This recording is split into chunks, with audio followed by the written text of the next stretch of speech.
오늘 말씀의 제목은 백성의 원망과 느헤미야의 처신.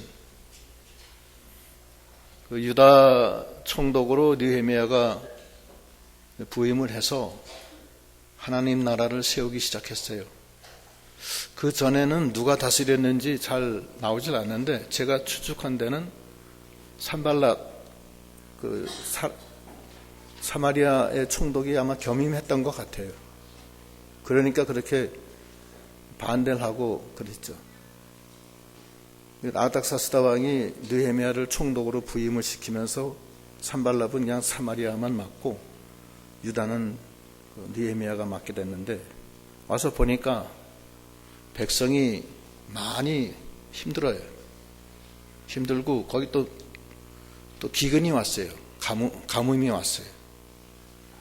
그래서 그 전에 위정자들이 백성을 착취했기 때문에 아주 고난을 많이 받았고, 느헤미야가 와서 또 이 성전 지으면서 또 연보를 하는 바람에 또 백성들이 감동이 돼서 힘껏 있는 힘을 다해서 그 연보를 하고 하는 바람에 자기를 돌보지 않고 했어요. 그래서 아주 살기가 어려워졌어요. 또 가뭄까지 와가지고서. 그래서 원망이 극에 달했어요, 지금. 근데 그 원망은 원래 느헤미야가 오기 전에 했던 원망들이었었어요. 그것이 느헤미야가 와서 들으니까 백성들이 참 고난을 너무나 많이 당하니까 그 느헤미야 백성의 원망과 느헤미야가 어떻게 처신했는가, 거기에 대한 오늘 말씀을 통해서 은혜 받고자 합니다. 1절부터 한번 읽어보세요. 1절. 내 백성이 그 아내와 함께 크게 부르짖어 그 형제 유다 사람을 원망하는데, 혹은 말하기를 우리와 우리 자녀가 많으니 곡식을 얻어먹고 살아야 하겠다 하고, 혹은 말하기를 우리의 밭과 포도원과 집이라도 전당 잡히고 이 흉년을 위하여 곡식을 얻자 하고, 혹은 말하기를 우리는 밭과 포도원으로 돈을 빚내어 세금을 바쳤도다. 우리 육체도 우리 형제의 육체와 같고 우리 자녀도 저희 자녀와 같거늘 이제 우리 자녀를 종으로 파는도다. 우리 딸 중에 벌써 종된 자가 있으나 우리의 밭과 포도원이 이미 남의 것이 되었으니 속량할 힘이 없도다. 예, 유다가 유력한 자들은 다 바벨론 포로로 잡혀가고 남은 백성들은 알지도 못하는 악한 위정자들이 와서 유다를 다스리는 과정에서 심한 그 세금이 많았고 먹고 살기가 힘드니까 거기다가 흉년까지 와가지고서 농가 밭을 다 저당 잡히고 또 팔고 이제는 어떻게 살 수가 없는 거예요. 그래가지고서 심지어 딸까지 종으로 내보내고 이제는 자기네 식구들 하나씩 둘씩 다 종으로 팔지 않을 수 없는 그런 상황에 달했습니다. 그리고 거기 유다 백성들 중에서는 그 산발락과 도비아 같은 사람들이 있어가지고서 자기 민족을 착취해 먹고 하나님의 백성들을 괴롭히는 그런 상황이 벌어진 겁니다. 그래서 이렇게 원망이 나오는 거예요. 그러니까 이게 상당히 어려운 가운데 있는 거예요. 성을 쌓는데 또 다른 난관이 봉착이 된 거예요.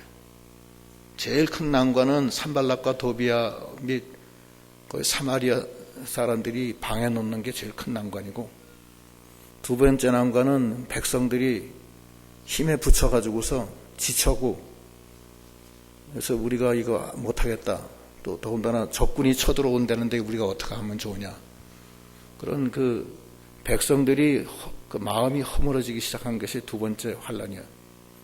세 번째는 70년 동안 핍박을 받고 이제 먹고 살기가 아주 힘들어졌고 백성 거의 다 소진이 돼가지고서 농가 밭은 다 저당 잡히고 먹을 게 없고, 그러다가 기근이 오니까 이제는 먹고 살기 위해서 자식을 종으로 팔아서라도 이제 먹을 수밖에 없는 그런 상황에 봉착이 된 거예요. 거기서 예레미야가 어떻게 처신을 하느냐, 이제 그 문제인데, 예레미야가 아니라 느헤미야. 6절 읽어보세요. 6절.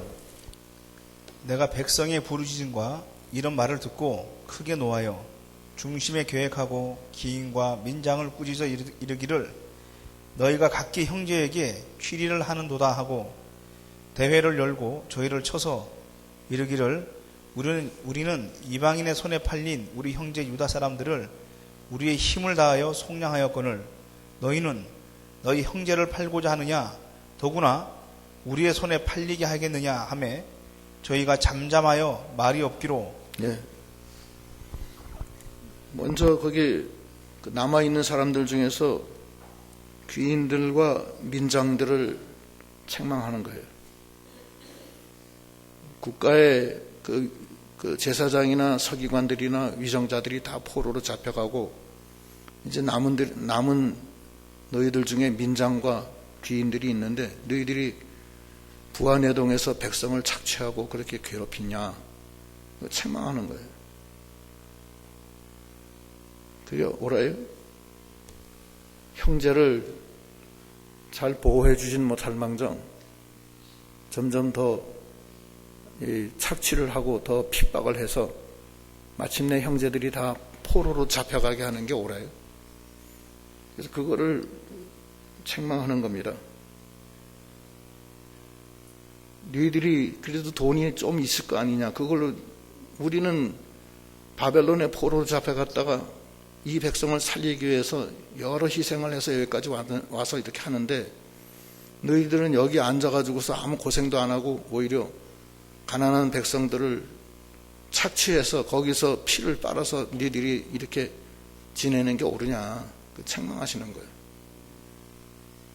하나님의 은혜를 받고 너희들이 하나님의 백성이 돼서 하나님의 형제들이 이렇게 고난을 받는데 오히려 부하내동에서 형제들을 더 힘들게 하는 너희들이 그게 옳은 행위냐. 여기 보면은 취리를 했다. 고리대금을 했다는 거예요. 취리를 했다. 돈을 꿔주고 또 고리대금 해먹고. 백성들 지금 먹고 살기가 힘들어서 쌀 한 봉지 팔아먹기 위해서 그렇게 고난받는 사람들을 오히려 돈을 꿔주고 또 고리대금으로 해먹는 게 옳으냐 이거예요. 취리를 한다는 게 그런 뜻이에요. 너희는 형제를 팔고자 하느냐. 여기 취리한다는 게 어디 있어요? 7절 한번 읽어봐요. 7절.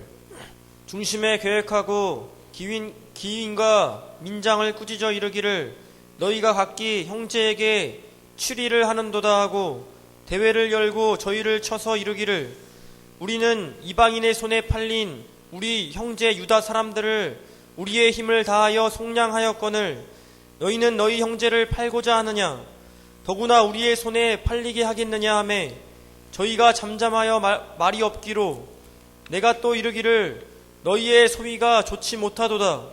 우리 대적 이방 사람의 비방을 생각하고 우리 하나님을 경외하며 행할 것이 아니냐. 하나님을 경외하면서 너희들이 행해야 될 거 아니냐. 그런데 어찌되고 너희들이 하나님을 말로는 경외한다 그러면서 형제들이 고난받을 때 외려 외면하고 고리대금 해먹고 종으로 팔려가게 내버려 두고 그러면 되느냐. 우리는 저 멀리 바벨론에서 너희들을 살리려고 여기까지 왔는데 너희들은 여기 앉아서 고난도 받지 않고 왜 이 모양 옆거리냐. 책망하는 거예요. 성도들 중엔 이기주의 성도들도 있어요. 근데 그거는 합당치 않습니다. 우리는 다 같이 살고 같이 죽는 거예요. 우리는 다 하나님 나라에 가서 하나님을 아버지로 모시고 우리는 다 형제 자매가 돼서 하나로 뭉쳐서 나가는 거예요. 그게 이 교회의 기본적인 틀이에요. 서로 상합되고 연락돼서 하나님의 나라를 세워나가는 거예요. 성령도 하나요, 아버지도 하나요, 예수도 하나요. 우리가 다 같은 한 통 속에서 같이 나가는데 하나님을 사랑한다고 하면서 너희 그렇게 하는 게 옳으냐. 그거 아니에요. 그 아침에 오전에도 배웠잖아요. 하나님을 사랑하는 것이, 그리고 이웃을 사랑하는 것이 율법의 대강령이고, 형제를 사랑할 때 그것이 말과 혀로만 사랑하지 말고 행함과 진실함으로 사랑하라고 그랬잖아요. 근데 거기서 어긋난다는 거예요. 너희들이 하나님을 경외하는 그 도리로서 이 형제들을 대해야 되는데 그렇게 대하지 않았다는 거예요. 그걸 느헤미야가 제일 먼저 얘기하는 거예요. 그 오전에 배운 거 다시 한번 읽어보겠습니다. 마태복음 22장 36절로 40절, 요한일서 3장 14절로 18절. 22장 36절. 선생님이여, 율법 중에 어느 계명이 크니이까? 예수께서 가라사대 네 마음을 다하고 목숨을 다하고 뜻을 다하여 주 너의 하나님을 사랑하라 하셨느니 이것이 크고 첫째 되는 계명이요 둘째는 그와 같으니 네 이웃을 네 몸과 같이 사랑하라 하셨으니 이 두 계명이 온 율법과 선지자의 강령이니라. 예, 하나님 사랑하고 사랑하되 마음 다하고 목숨 다하고 뜻을 다해서 사랑하라는 거예요. 그리고 이웃도 네 몸처럼 사랑하라는 거예요. 요한일서 3장에는 그 형제 사랑에 대해서 좀 한 번 더 나오죠. 요한일서 3장 14절로. 3장 14절. 우리가 형제를 사랑함으로 사망에서 옮겨 생명으로 들어간 줄을 알거니와 사랑치 아니하는 자는 사망에 거하느니라. 그 형제를 미워하는 자마다 살인하는 자니 살인하는 자마다 영생이 그 속에 거하지 아니하는 것을 너희가 아는 바라. 그가 우리를 위하여 목숨을 버리셨으니 우리가 이로써 사랑을 알고 우리도 형제들을 위하여 목숨을 버리는 것이 마땅하니라. 누가 이 세상 재물을 가지고 형제의 궁핍함을 보고도 도와줄 마음을 막으면 하나님의 사랑이 어찌 그 속에 거할까 보냐. 자녀들아, 우리가 말과 혀로만 사랑하지 말고 오직 행함과 진실함으로 하자. 예. 그래서 하나님을 사랑하면 하나님이 함께 하시고 형제를 사랑하면은 심령이 밝아져요. 밝아지고 하나님의 은혜가 내려와요. 그래서 사망에서 생명으로 옮겨지는 거예요. 영적으로. 기쁨이 들어오는 거예요. 육적으로는 좀 손해볼지 몰라도 불의한 재물로 친구를 사귀면 영원한 생명의 나라로 옮겨지는 거예요. 근데 너희들이 하나님을 경외한다고 하면서 그따위 식으로 행동하느냐, 그 책망하는 거예요. 너희들은 하나님으로부터 비탄감을 얼마나 받았다고 그래요? 예? 1만 달란트 탕감 받았어요. 빚을. 그런데 형제가 너한테 100데나리온 빚진 것을 보고 용서해 주지 않고 긍휼히 여기지 않고 그 빚진 형제를 죽어라 이놈아, 빨리 돈 내라, 안 내놓으면 너 옥에다 집어넣는다, 이러면 되느냐고. 자기는 1만 달란트 탕감 받아서 죽을 감옥에서 해방됐는데 나오면서 100데나리온 빚진 자기 친구를 하나 만나서 멱살을 잡고 이놈의 새끼야 돈 내놔, 너 꼬간 지 몇 년 됐어, 빨리 내놔, 이러면 되느냐고. 그러면 하나님이 어떻게 보시겠느냐고, 그거를. 그렇잖아요? 그건 말이 안 되는 거예요. 마태복음 18장 24절로 35절 읽어보시오. 18장 24절.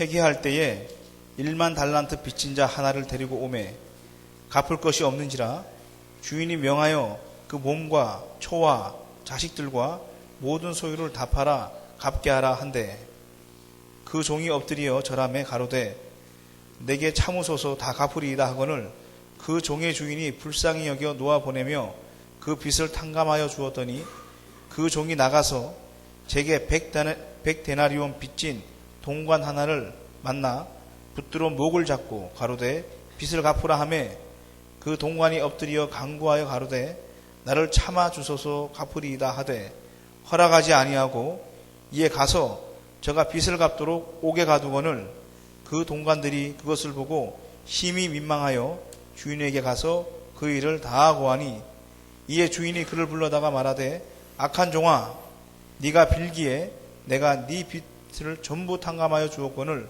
내가 너를 불쌍히 여긴과 같이 너도 네 동관을 불쌍히 여김이 마땅치 아니하냐 하고 주인이 노하여 그 빚을 다 갚도록 저를 옥졸들에게 붙이니라. 예, 다시 옥에다 집어넣은 거예요.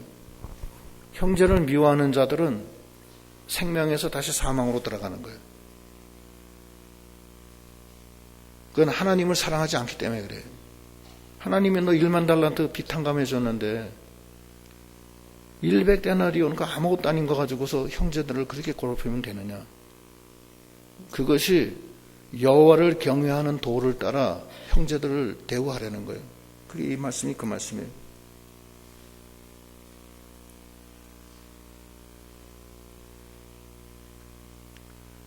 경외함으로, 우리 하나님을 경외함으로 행할 것이 아니냐. 9절에 하나님을 경외함으로 네 형제들을 대하라는 거예요. 그래야 되는 거예요. 그리고 여기 이제 그 고리대금을 한다고 그랬는데 그 형제들한테 고리대금 하면 안 돼요. 그건 하나님이 금하시는 거예요. 교인들 간에도 돈을 꿔주고 사채이자 받지 마세요. 혹시 그런 게 있으면 그건 잘못이에요. 그거 아주 안 좋은 거예요. 하나님 앞에 바로 못 됐어요. 왜 사채이자를 받아요? 그냥 은행이자 받으면 되지. 자기가 안 꿔줘도 그 돈밖에 더 받아요? 그 이상 더 어떻게 더 받아요? 외려 낫죠. 그거는 세금이 없이 그냥 이자를 다 받아, 100% 받으니까. 은행에서는 연리로 얼마 받으면 거기 또 세금 띄잖아요. 예레미야 25장 39절로 40절. 25장 39절. 예레미야가 아니라 레위기, 죄송.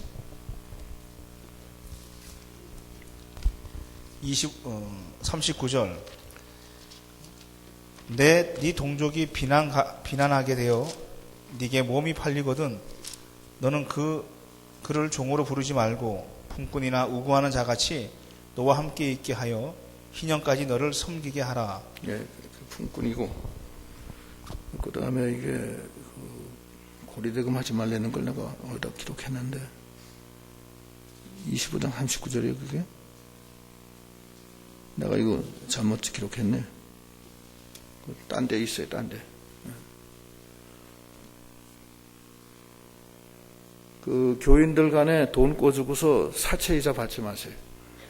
혹시 여기서 과거에나 또 현재 하고 있으면은 그건 하나님 앞에 바로 못된 거니까 그건 고치세요. 형제들 간에 사채 고리대금 하는 거 아니에요. 또 교회에서 장사하지 마세요.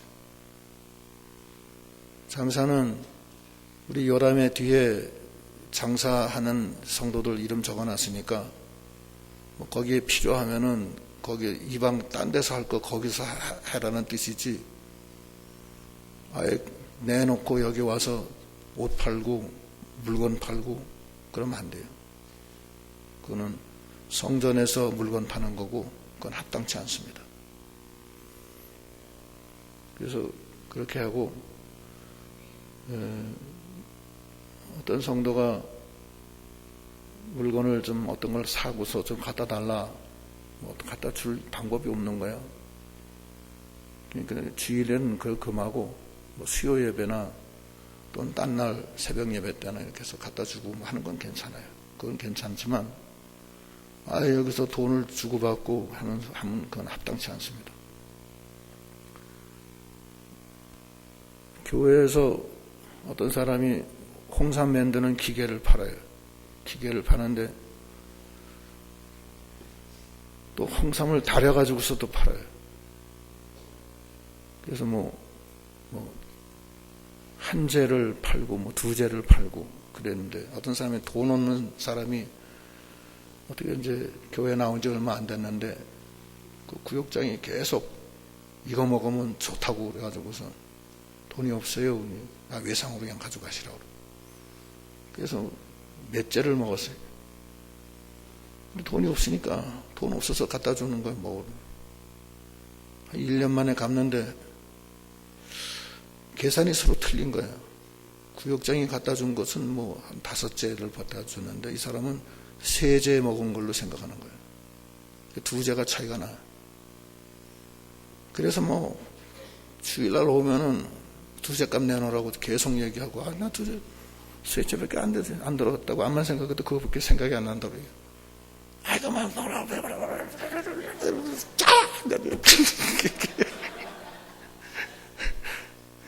그래서 이 사람이 안 나와요. 안 나와요. 그 가난한 사람 믿음으로 살려고 하는 사람인데, 자기는 돈 많아. 아파트가 2개야. 지금 또 하나 분양 신청해놨어. 그럼 좀 됐지, 왜 그래, 도대체.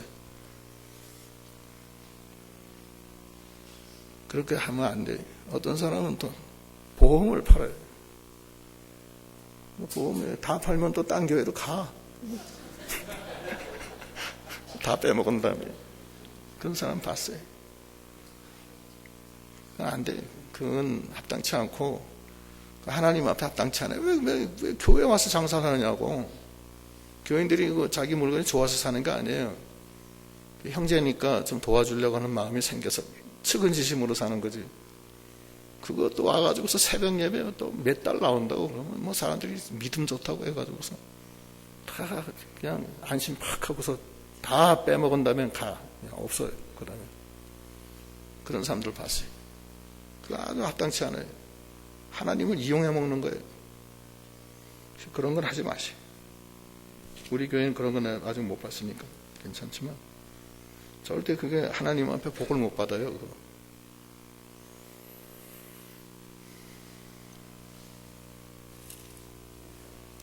절대 그런 거 하지 말고 그 뭐 백해무익하고 시험 들고 하나님 앞에 그 합당치 않은 걸 왜 하려고 그렇게 애를 써요. 하나님의 집에 와서 은혜 받고 하나님 만나러 온 거지 그 구역장 만나러 온 거 아니잖아요. 사람이 그런 계산을 하려면 정확하게 하든지 왜 차이가 나게 해가지고서 말도 안 하고 있다가 돈 주니까 더 달라고 그래가지고서 싸움 나가지고서 둘 다 안 나와요. 막판에 가서. 그건 아주 안 좋은 거예요.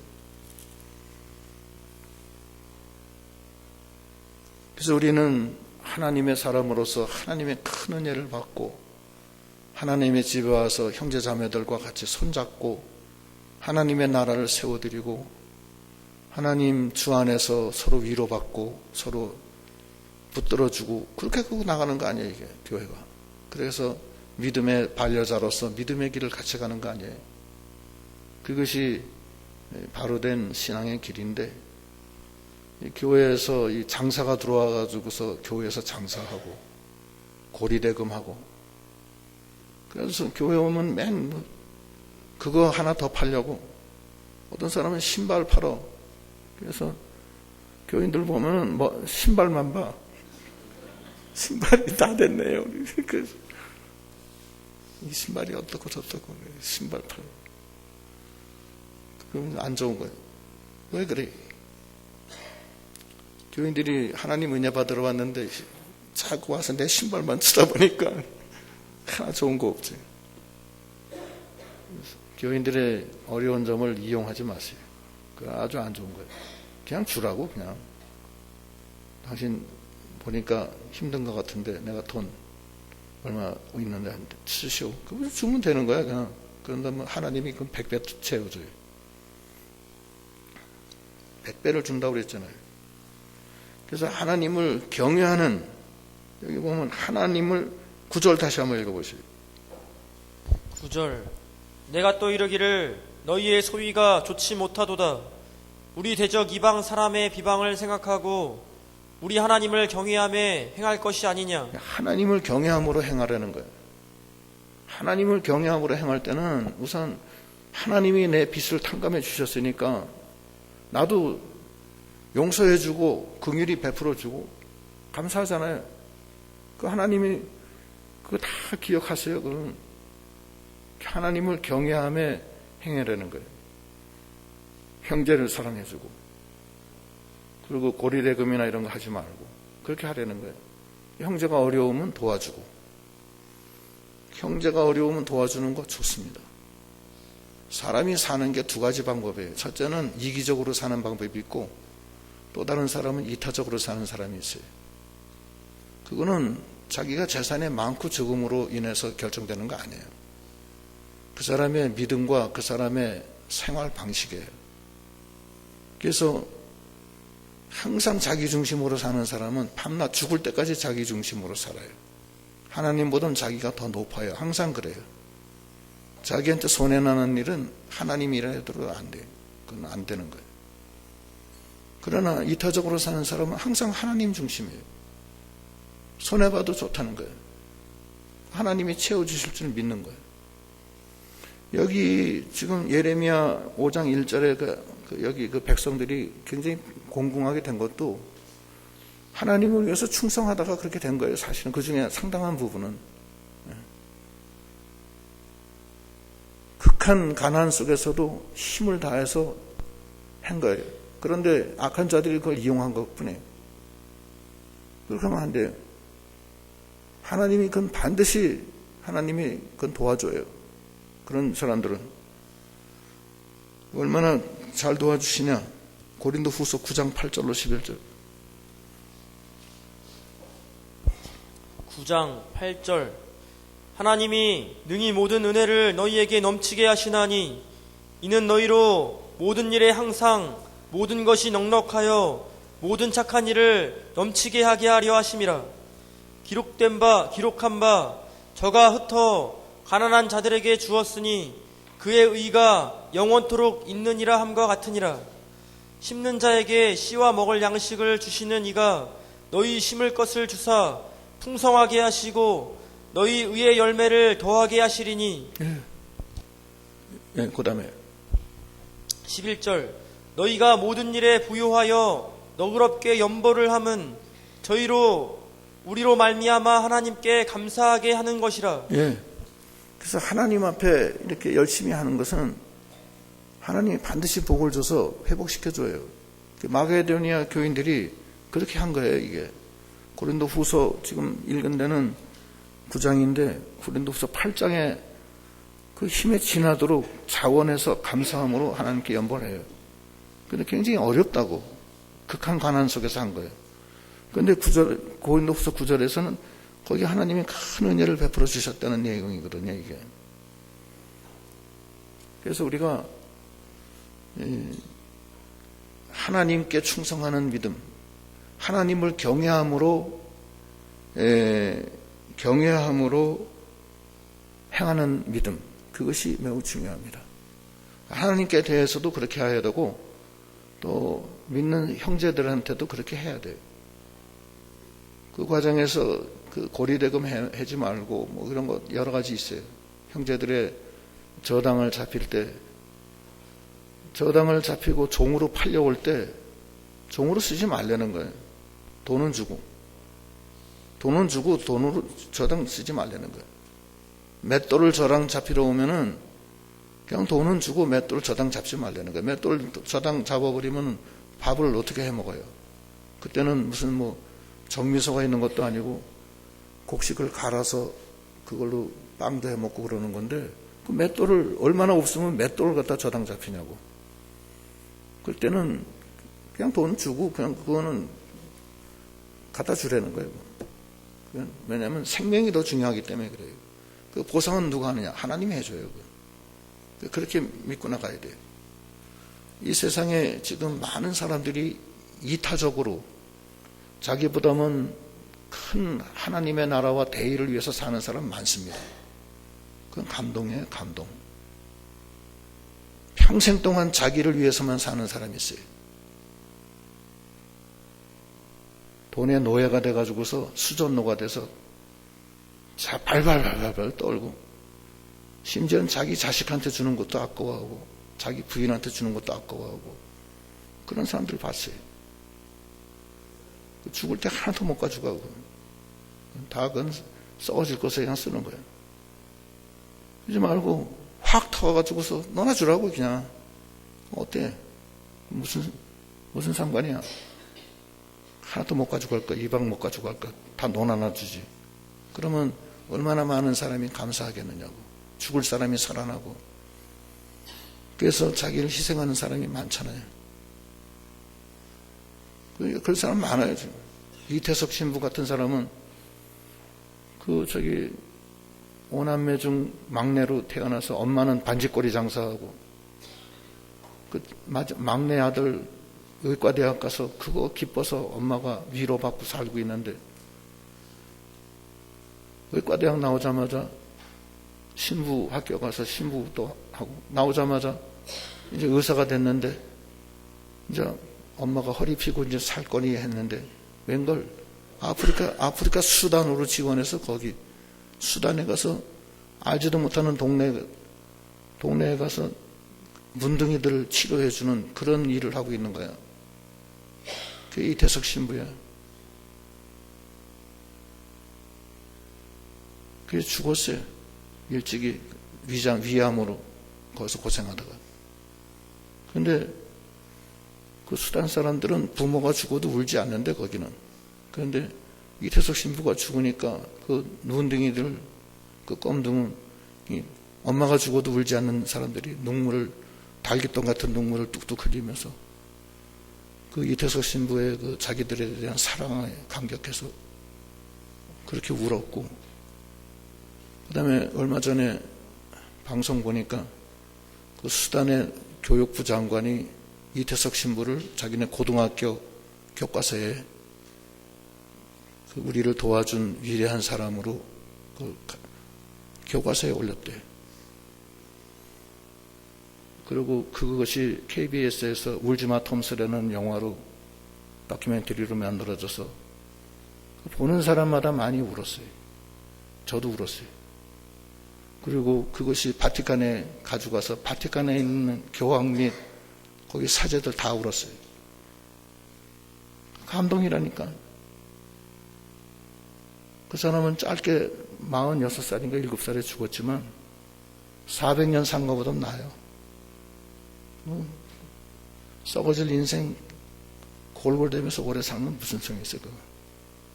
이방이면 예수님처럼 우리를 위해서 십자가에 못 박혀 죽는 게 낫지. 이타적인 삶을 사세요. 이기적으로 살지 말고, 소아로 살지 말고 대아로 살려는 거야. 대아, 큰 자기로 살려는 거야. 자기 속에는 큰 자기가 있어요. 밤낮 그 자기 틀 안에 갇혀가지고서 우물 안에 개구리처럼 내 새끼, 내 마누라, 나 그것만 알지 말고 확 나와가지고서 밤하늘의 별을 보고 하나님의 뜻을 생각하고, 그래서 자기를 다 희생해서 내놓는 신앙. 손양한 목사처럼.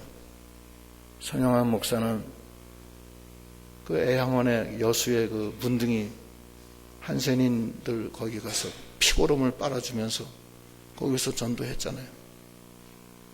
그 사람은 겸손한 사람이에요. 2 자식이 다 죽었지만 순교당했어요. 감사하고 자기 자식을 죽인 자를 오히려 자기 양아들로 삼고, 그러면서 쓴 게 내 자식을 죽인 원수를 내가 아들로 삼게 해주신 하나님께 감사한다.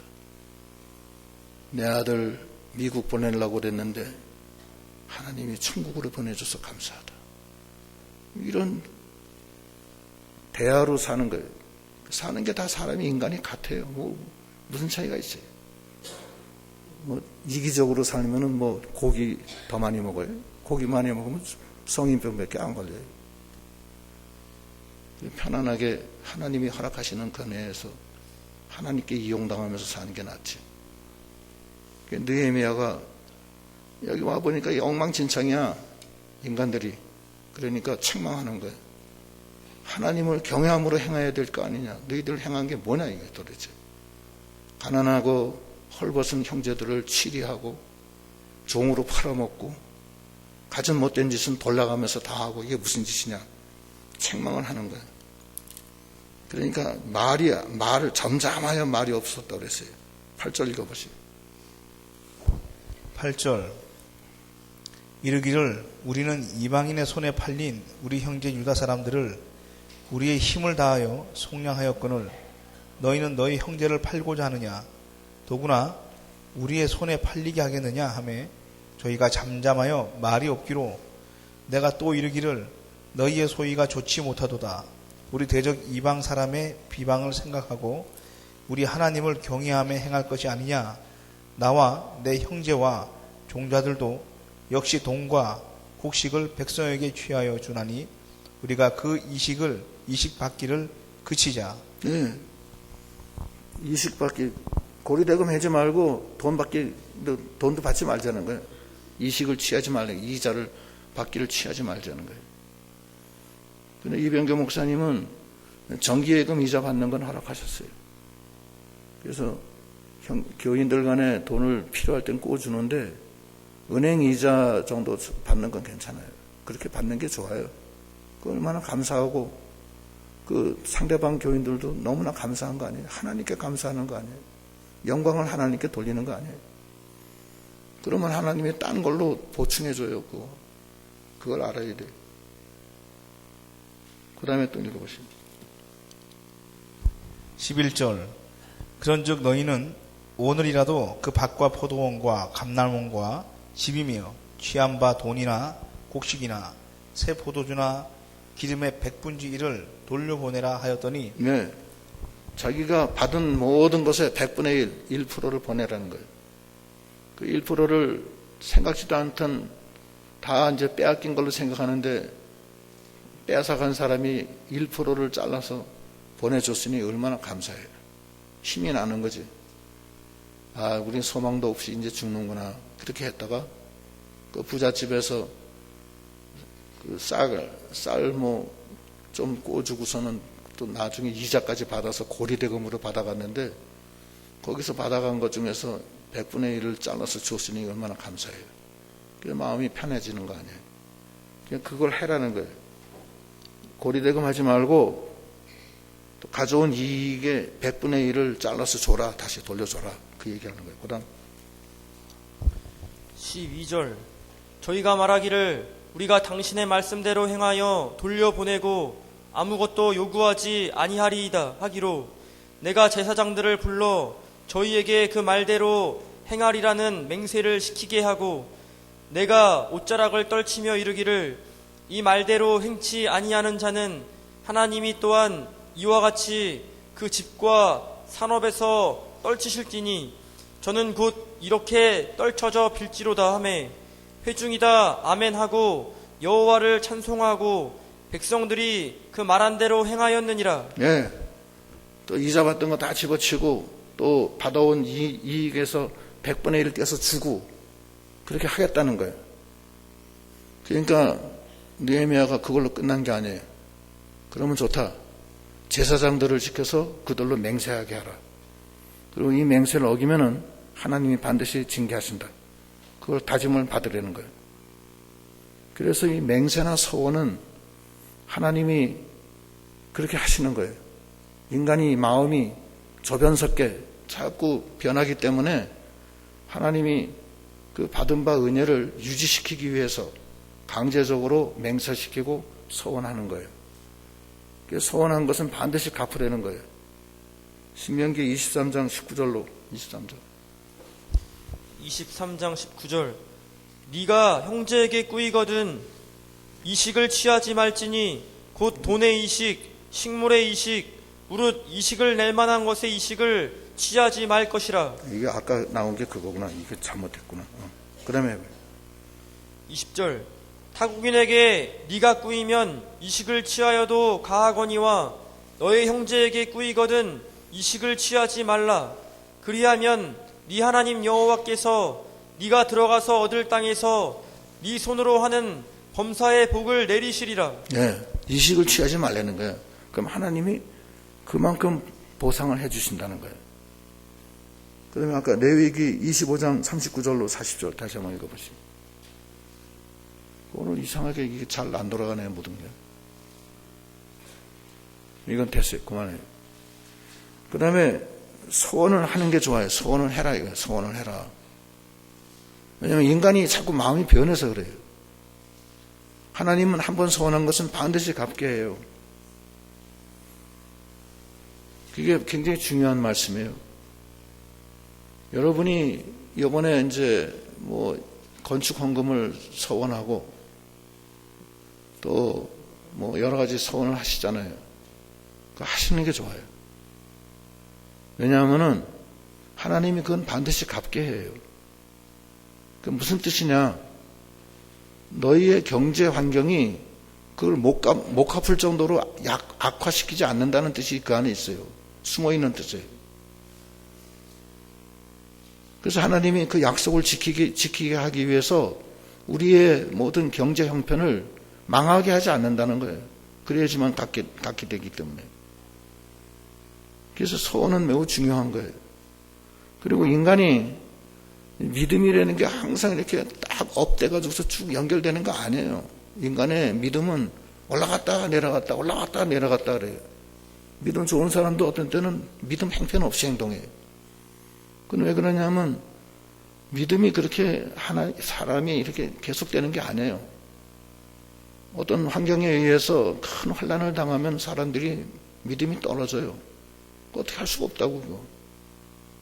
그렇지 않겠어요? 아이고 다윗도 믿음 떨어지니까 음행하고 살인죄 범하잖아요. 그렇잖아요. 사도 바울도 믿음이 없을 때는 행편 없었다고요. 성 아구스티누스도 성 어거스틴도 믿음 없을 때는 뭐 이방 종교를 믿었고 마약도 하고 그랬어요. 어거스틴도 행편 없었다고. 그냥 믿음이 다 좋아지니까 성자처럼 변하는 거 아니에요. 사람이 다 그래요. 다 그런 거예요. 인간이 연약해서 그래요. 사람의 마음은 종잡을 수가 없는 거예요. 그래서 소원이 왜 필요하냐? 하나님이 큰 은혜를 줘서 소원을 하게 해요. 그러면 뭐 소원을 한다. 예를 들어서 한나가 소원을 하게 했다. 아들을 하나님께 드리겠습니다. 이런 소원을 한다고. 그러면 아들을 줘. 그럼 그 소원을 갚아야 돼. 그러니까 한나의 믿음을 유지시켜 주신다고 하나님이 아들을 줄 수 있는 그런 믿음으로 유지시켜 주시는 거예요. 얼마나 야곱이도 인본주의를 잘 쓰고 사람을 많이 속여요. 그러나 베델에서 하나님께 소원을 한 다음에 20년 동안 변함이 없이 하나님께 그대로 행했고 하나님도 그대로 해주셨어요. 그게 소원이야. 소원은 우리의 믿음을 지켜주는 하나의 방도라고요. 하나님은 우리에게 언약을 주세요. 카버넌트. 우리는 하나님께 소원을 하는 거예요. 그래서 소원과 약속이 맞물려 돌아가서 새끼줄처럼 꾸어져서 쫙 믿음의 길로 걸어가듯이 걸어가는 거예요. 소원을 안 한다. 그건 안 좋죠. 소원을 하시. 그게 좋은 거예요. 또 소원을 해야지 교회도 예산을 짜고 어떤 계획을 세울 거 아니에요. 할 때 힘에 붙이도록 하는 게 좋아요, 사실은. 맥그리거의 동기 이론에 보면은 동기를 100%만 딱 잡는 게 아니에요. 120%, 130% 잡는 거예요. 그래서 그 동기 이론은 목표치보다는 더 높이 올라가. 그러면 그것이 이루어져요. 힘을 더 쓰게 된다고. 120% 쓰게 된다고. 근데 동기 이론에 맞춰서 난 100%, 아니, 안전하게 한 90%만 하자. 80%만 하자. 그러면 힘을 못 써, 자기가. 그냥 80%에서 짜그라들고 마는 거예요. 그게 동기 이론의 그 경영학에 나오는 이론인데, 그게 동기 이론이에요. 하나님의 소원도 마찬가지야. 힘에 지나도록 힘에 붙이도록 하라는 거야. 그러면 하나님이 거기서 은혜를 주신다는 거예요. 극한 가난에서도 힘에 지나도록 한다는 거 그랬잖아요. 고린도 후서 8장 1절로 한번 읽어보시죠. 오늘 어떻게 하나도 안 되나? 8장 1절. 형제들아, 하나님께서 마게도냐 교인들에게 주신 은혜를 우리가 너희에게 알게 하노니 환난의 많은 시련 가운데서 저희 넘치는 기쁨과 극한 가난이 저희로 풍성한 연보를 넘치도록 하게 하였느니라. 네, 이건 왜 이렇게 기록하느냐면 마게도니아가 힘에 넘치도록 했기 때문에 그게 하나님이 다 그걸 보충을 해줬어요. 나중에. 그런 뜻이 있어요. 어떤 사람이 제가 교회 건축을 해야 되겠다 그러니까 걱정이 먼저 앞서는 거예요. 지금도 10억 가지고서 난리 발발거리는데 목사님이 미쳤냐고, 사람 다 죽일 일이냐고, 뭐 그렇게까지는 얘기는 안 했지만 제가 느끼는 분위기는 그런 분위기예요. 아니 5천 명을 갖다가 오병이어로 먹이는 하나님이 계신데 뭐 때문에 걱정해? 그렇잖아요. 하나님이 책임져 주시지 하나님이 하시지 우리가 하는 거 아니잖아. 우리는 최선을 다할 뿐이고 그 다음에 하나님이 해주시는 거예요. 여기 새서울 중앙교회 돈 있어서 그렇게 한 거 아니에요. 다 하나님 붙들고 늘어진 거야. 그거 눈물 많이 흘린 교회야. 그것도 내가 알아요. 그걸 하나도 안 하고서 그냥 편안하게 하자. 뭘 편안하게 해? 하나님의 나라가 그런 게 아니에요. 다 죽을 똥을 싸고 피를 흘려가면서 하는 거예요. 예수님 십자가에 앞에 놓고 땀방울이 핏방울이 되도록 기도하시고 눈물로 심한 통곡과 눈물로 나가셨잖아요. 그거 없이 어떻게 하느냐고. 이 느헤미야 이거 봐요. 지금 자기 모든 것을 희생해서 나가는 거 아니에요. 그러니까 너희들이 여호와를 경외함으로 행해야 될 거 아니냐. 그러니까 그들이 아무 말도 못하고 그렇게 하겠습니다. 이제 이식을 받지 않고 우리가 받았던 이익의 100분의 1을 돌려보내겠습니다. 그러니까 느헤미야가 제사장들 앞에서 맹세시켜라. 또 이걸 행하지 않으면 너희들이 하나님의 징계가 있다. 딱 하는 거예요. 그러니까 그때 그 상황에서의 그 믿음이 쫙 유지가 되는 거예요. 그래서 이 느헤미야가 성공하는 거예요. 하나님 나라가 세워지는 거예요. 그렇게 하는 거예요. 그러면 읽어보시죠. 14절. 14절. 내가 유다 땅 총독으로 세움을 받은 때 곧 아닥사스다 왕 20년부터 32년까지 12년 동안은 나와 내 형제가 총독의 녹을 먹지 아니하였느니라. 이전 총독들은 백성에게 토색하여 양식과 포도주와 또 은 40세겔을 취하였고 그 종자들도 백성을 압제하였으나 나는 하나님을 경외함으로 이같이 행치 아니하고. 이전 총독들은 백성을 토색하고 고통을 주고 채찍으로 때리고 자기 취리를 하고 그렇게 했다는 거예요.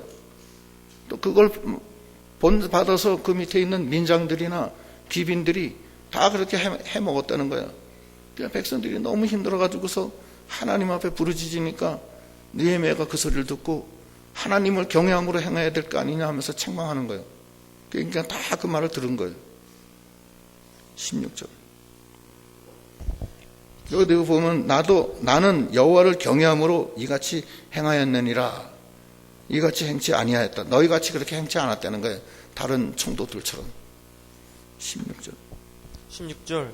도리어 이 성 역사에 힘을 다하며 땅을 사지 아니하였고 나의 모든 종자도 모여서 역사를 하였으며 또 내 상에는 유다 사람들과 민장들 150인이 있고 그 외에도 우리 사면 이방인 중에서 우리에게 나아온 자들이 있었는데 매일 나를 위하여 소 하나와 살찐장 6을 준비하며 닭도 많이 준비하고 열흘에 한 번씩은 각종 포도주를 갖추었나니 비록 이같이 하였을지라도 내가 총독의 녹을 요구하지 아니하였음은 백성의 부역이 중함이니라.